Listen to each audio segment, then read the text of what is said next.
¿Has escuchado la frase "tenemos que hablar del elefante en la habitación"? Es una frase terrible. Si hubiera un elefante no podrías decir palabra. Imagina que estás en la cocina lavando la vajilla y de pronto aparece un elefante. 6.000 kilos de animal claustrofóbico convulsionándose. La cocina convertida en un caos de vasos rotos, muebles aplastados y el barritar del paquidermo. Quedarías reducido al mutismo. Aun si pudieras hablar, tu mente estaría ocupada en sacar al elefante de la cocina. Así se siente vivir rodeado de hiperobjetos. Así vivimos yo, tú y aún las tribus más aisladas del Amazonas. ¿Qué es un hiperobjeto? Mira esta imagen. Pensemos que esta explosión ocurrió en 1945, pero eso es un error. En realidad, la explosión nunca se detuvo. El material radioactivo que liberó está ahora en todas partes, en el suelo, en los océanos, en nuestros huesos. Se ha extendido por todo el planeta y existirá durante miles de años más de los que la humanidad lleva escribiendo la historia. Es tan vasto en el tiempo y el espacio que no puedes señalarlo y decir, está ahí. Ya estás dentro de él, respirándolo, viviendo sus consecuencias. Ahora mira por tu ventana, el cambio climático. No es algo que puedas ver, solo ves sus huellas. Al principio aparece como bips en una computadora que mide el clima o los niveles del mar o cualquier otra cosa. El cambio climático no puede ser reducido a esos bips. Es un objeto tan masivamente distribuido que, en la práctica, resulta invisible. Estas entidades tan vastas que no tienen un afuera y tan duraderas que desafían nuestra comprensión de la realidad, el filósofo Timothy Morton las llama hiperobjetos. Y una vez que entiendas sus características, no vas a dejar de verlas en todas partes. Déjame presentártelas una a una. Viscosidad. Pedir a un pez que salga del agua es imposible sin matarlo. Los peces están pegados al agua. El agua es viscosa. Los humanos, al menos en términos de clasificación biológica, también somos peces pegados al agua. No nos lo parece porque el agua, en tanto que fenómeno, es más grande de lo que nuestra percepción puede llegar a abarcar. Nuestra rutina nos da la ilusión de vivir en una realidad seca, pero trata de irte a vivir en un lugar completamente aislado de toda fuente de agua. Trata de escapar de esta esfera planetaria compuesta en más de un 70% de agua. Trata de existir sin el agua que compone tu cuerpo. Eso es viscosidad, la propiedad adhesiva y envolvente de los hiperobjetos, que disuelve la diferencia entre el interior y el exterior. La viscosidad te quita del centro y te fuerza a ver a todos aquellos con los que coexistes, humanos, seres vivos no humanos y entidades no vivientes. Tu relación con el agua te fuerza a relacionarte más con ellos que contigo mismo, aún sin darte cuenta. Eres íntimo con más cosas de las que tú querrías. Lo difícil es que entre más intentas zafarte de algo viscoso y afirmarte a ti mismo, más te hundes y más difícil te es ver hasta qué punto estás inmerso. No localidad.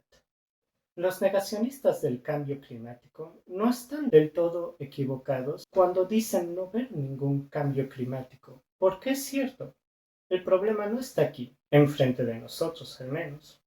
Por lo menos, no la totalidad del problema. Los hiperobjetos no son problemas de los humanos y su relación con el mundo. Son relaciones entre objetos, que a menudo se desarrollan enteramente a espaldas de los humanos. Por cientos de años, el cartesianismo nos hizo dudar sobre la existencia de un mundo exterior a nuestro cerebro. Tiempo y espacio eran concebidos como dimensiones abstractas e infinitas. El modo sandbox de un videojuego en el que éramos el protagonista. Todo eso cambió con el descubrimiento de la teoría de la relatividad y el posterior desarrollo de la física cuántica. El famoso descubrimiento de que la materia puede expresarse en forma de partículas o en forma de ondas, no vino a decirnos que al observar la realidad, ésta cambia mágicamente y se disuelve en dos universos. El colapso onda-partícula en realidad fue y sigue siendo lo que nos afirma que los objetos no nos dejan conocerlos por completo y que existen aun cuando no estamos ahí. Pero intentamos simplificar lo que acabo de decir. Retomemos el ejemplo de la bomba atómica. No hay ningún testimonio de primera mano de cómo fue la bomba atómica en la zona cero del impacto, porque todo ser vivo en ese lugar fue simplemente vaporizado, dejando detrás de sí solo una sombra negra en los muros. Sin embargo, este hecho no limita nuestra capacidad de reconstruir parcialmente el estallido. El testimonio definitivo de cómo se siente el impacto de una bomba atómica en la zona cero resulta ser la suma de los testimonios de sobrevivientes alejados de ese lugar, las sombras impresas en los muros a la hora del estallido y las medidas de niveles de radiación después del estallido. Del mismo modo, tu yo es un poema sobre la coincidencia de unos extraños, una caricia, un abandono, la dureza de tu colchón, lo afelpado de los peluches. Somos poemas que hablan sobre el hiperobjeto tierra. Hasta la fecha, no he conocido un poemario que agote el tema del cual hablo. La razón de esto es que los poemarios que leemos en libros de papel están escritos desde la perspectiva humana. Los hiperobjetos proponen sus propias escalas de tiempo para ser comprendidos. Timothy Morton los clasifica en tres: lo horrifiante, terrifiante y lo petrificante. Los hiperobjetos no son infinitos, solo tienen una finitud muy larga. Cada objeto tiene su tiempo. Quizás tú no lo sepas, pero tus átomos sí. Ese fue el gran avance de la relatividad, el descubrimiento de que el tiempo se genera a partir de las interacciones entre los objetos. Piensa en un narciso. Esta flor es un mapa 3D del desarrollo de un algoritmo escrito en el ADN de la planta. En la parte en que comienza la flor y termina el tallo, puedes encontrar el plan arquitectónico de la misma. Tu cara también es un mapa de todo lo que te ha pasado. Ahora piensa en por qué los negacionistas no pueden ver el cambio climático. Interobjetualidad. Usualmente se nos describe la realidad como algo intersubjetivo, es decir, lo que es real lo es porque otros, aparte de ti, pueden experimentarlo. Para Timothy Morton, lo intersubjetivo es solo una manifestación local y antropocéntrica de un fenómeno aún más amplio, la interobjetualidad. Antaño, en tiempos más locales, los objetos se cernían a sus definiciones. Cualquier cosa que pudiera pasarles fuera de ello era considerado como un accidente, algo de lo que se puede prescindir. Las cosas ya no son tan simples. Tomemos el ejemplo de la canícula. En el pasado, una ventisca fría en tiempo de canícula hubiera sido tomado como algo accidental. El clima era lo suficientemente estable para decir: la canícula es esencialmente calurosa. El cambio climático llegó para cambiar eso. Las estaciones ahora están plagadas de cambios atípicos cada año. Ya no hay nada típico o esencial en el calor de la canícula. Eso es lo que hace un hiperobjeto. Cambia fundamentalmente tanto el comportamiento de todos los fenómenos locales que ya no se puede decir nada esencial sobre los mismos. En cambio, cada nuevo accidente se vuelve un enunciado esencial sobre el significado del cambio climático. Los hiperobjetos no son sistemas, agrupaciones o colecciones de objetos. Son objetos por sí mismos. Están aquí, pero de un modo en el que no podemos acceder a ellos. Pero están aquí. Nos fuerzan a tomar decisiones respecto a ellos, a pesar de que no tengamos suficiente información para actuar. A decir verdad, toda decisión que hacemos está formada por hiperobjetos. Y ahora, ¿qué vamos a hacer para salvar al mundo? El fin del mundo. Tanto la derecha como la izquierda son torpes a la hora de lidiar con el mundo. En cierto modo, son tan torpes como los ateos al debatir con religiosos sobre Dios.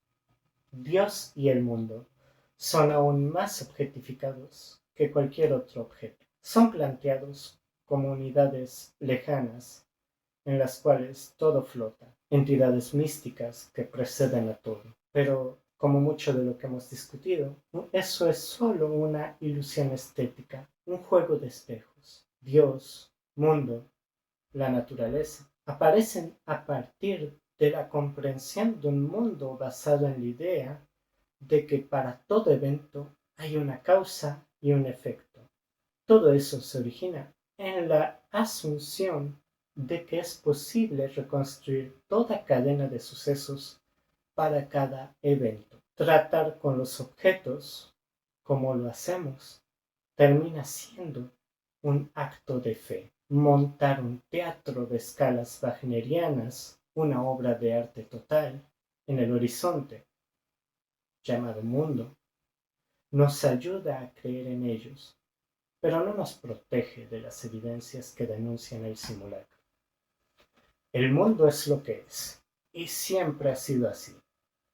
Cualquier cosa que dude de esos enunciados nos molesta, nos incomoda.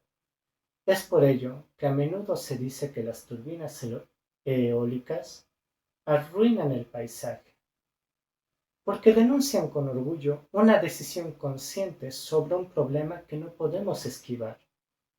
Las tuberías subterráneas de petróleo, por el contrario, son dejadas en paz, porque nos permiten hacer como si el mundo nunca fuera a cambiar. ¿Qué queda después del fin del mundo? Intimidad. Perdimos un mundo, pero ganamos el alma, dice Morton. Nuestra cercanía se puebla de entidades que requieren de nuestra atención con urgencia. Regresamos la ecología a sus raíces. Oikos, solo que ahora no estamos en la casa de la humanidad. Cohabitamos con todos los entes. Si el planeta es casa de todos y de todo, ya no podemos huir. Cualquier cosa que tiremos por el excusado no irá lejos, más bien va a regresar en el peor momento y de la forma más inconveniente. La cohabitación nos despierta a la materialidad de las ideologías. La cultura del lujo capitalista siempre consistió en alejarse de aquello con lo que no queríamos tratar. Un gran ejemplo de ello es el aire acondicionado. Si la temperatura incrementa gracias al calentamiento global, la solución propuesta por el capitalismo fue por mucho tiempo enfriar la mayor cantidad de espacios posibles para hacer como si no hubiera calor. Pero el cambio climático no es solo un incremento de temperaturas.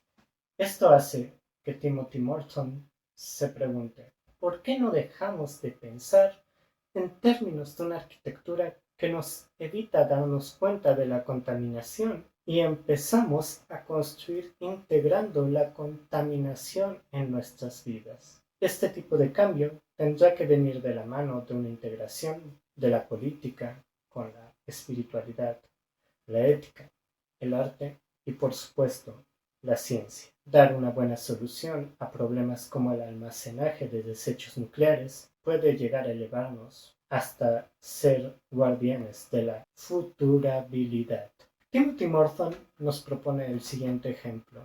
¿Por qué no formar una guardia nuclear capaz de encerrar los desechos radiactivos en bóvedas de oro en lugar de continuar con los intentos de enterrarlos en lo más profundo de la Tierra? Eso cumpliría dos funciones: absorber de manera efectiva la radiación gracias a las propiedades del oro e integrar el plutonio a nuestra vida de una forma que nos enriquezca espiritualmente y nos proteja fácticamente. Habría que hacer del plutonio el ejemplo de una democracia que se extiende más allá del humano. Pero si solo se necesita un cambio de perspectiva, ¿por qué seguimos en el mismo camino? Los hiperobjetos nos hacen hipócritas.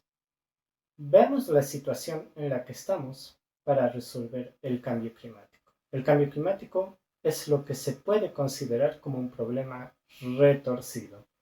Este término describe una categoría de problemas irresolubles debido a las condiciones del problema mismo. Cuando hablamos de cambio climático, tenemos las siguientes condiciones. Es un problema novedoso y único. El tiempo para su resolución se está acabando. Las resoluciones propuestas prescinden del futuro de una forma irracional, y aquellos que están en el lugar para resolverlo forman parte del agravamiento del problema. El hecho es que nuestras sociedades entienden que lo mejor sería resolver este problema, e incluso a veces quieren hacerlo, pero nadie tiene la motivación de hacer nada. Ninguna ética basada en el propio interés cuenta con herramientas para tratar con algo que puede durar milenios. Los hiperobjetos nos hacen hipócritas. La época de la simetría. Los hiperobjetos no solo son reales y están aquí, también son lo que está por venir. Frente a nuestro hábito de tratar lo no humano como un útil dispensable, Timothy Morton nos presenta una nueva forma de relacionarnos con esa otredad, una hospitalidad abierta a las demandas de lo no humano. Para esto, él hace uso del concepto de directivas de Alfonso Linguis. De acuerdo a este concepto de Linguis, los objetos siempre están formulando exigencias. Un martillo requiere de nosotros que lo tomemos de cierta forma. Un bosque que lo caminemos en cierto sentido. Y una colilla de cigarro encendida en medio de la hierba seca nos requiere que la extingamos.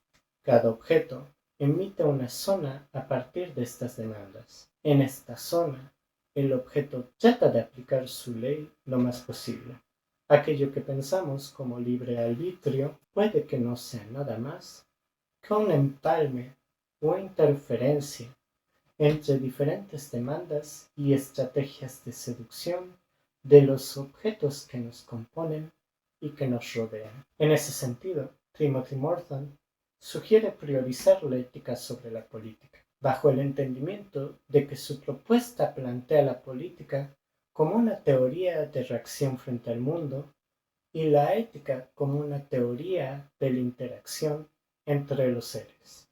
Ante problemas de esta talla, la ciencia se vuelve pura estadística. Nunca va a haber suficiente información para dar una solución perfecta, y eso beneficia a los que agravan los problemas como el cambio climático. Se hace necesario actuar, como en el caso de la denuncia hacia Nicolás Zambrano y su rol en el juicio contra Chevron. En caso de duda sobre la cantidad de daño que pueden hacer los hidrocarburos, toca tratar la amenaza como real. Toca a empresas como Chevron comprobar por qué los hidrocarburos podrían ser no dañinos. Heidegger alguna vez dijo: solo un Dios podrá salvarnos. A medida que en nuestro avance nos encontramos una y otra vez con objetos cada vez más titánicos, se hace más evidente que lo que no sabemos es qué tipo de Dios podría salvarnos. Esto fue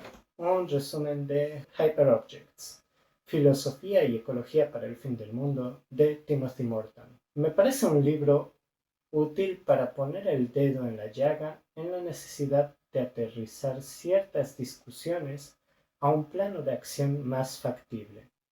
No me parece un libro que trate con suficiente profundidad todos los temas que toca, pero puedo entender el desafío que eso representaría a cualquier pensador. Su valor está en integrar en un solo marco teórico los conceptos filosóficos de sus contemporáneos y hacerlos funcionar bien en la articulación de un discurso que busca conmover al público hacia la acción. Me parece que pudo haberse dedicado mucho más tiempo a sus recuperaciones o debates con algunos temas como la similaridad entre conceptos como mundo y naturaleza, o la reflexión heideggeriana sobre el útil, o la subversión entre la relación de accidente y substancia en Aristóteles. Pero como dije hace 2 segundos, entiendo en parte por qué no lo hace. Ya hay bastantes libros que tocan estos temas con bastante profundidad. Además, claro, no es como si me dieras lápiz y papel y yo pudiera hacerlo mejor. ¿O sí?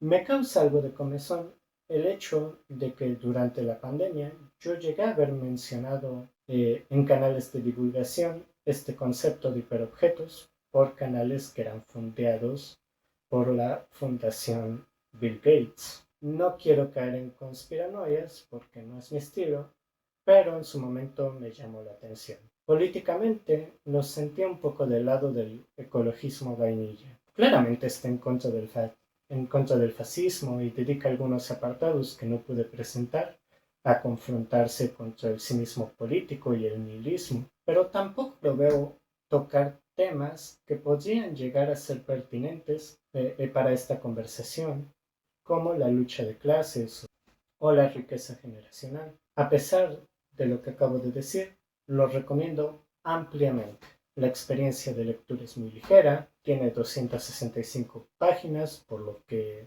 tampoco es muy largo.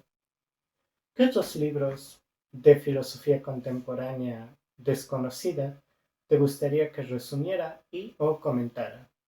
No te olvides de dejármelo en los comentarios. Suscríbete y da like, eso me ayudaría muchísimo. Comparte con todos a quien creas que pueda interesarle y nos vemos hasta la próxima.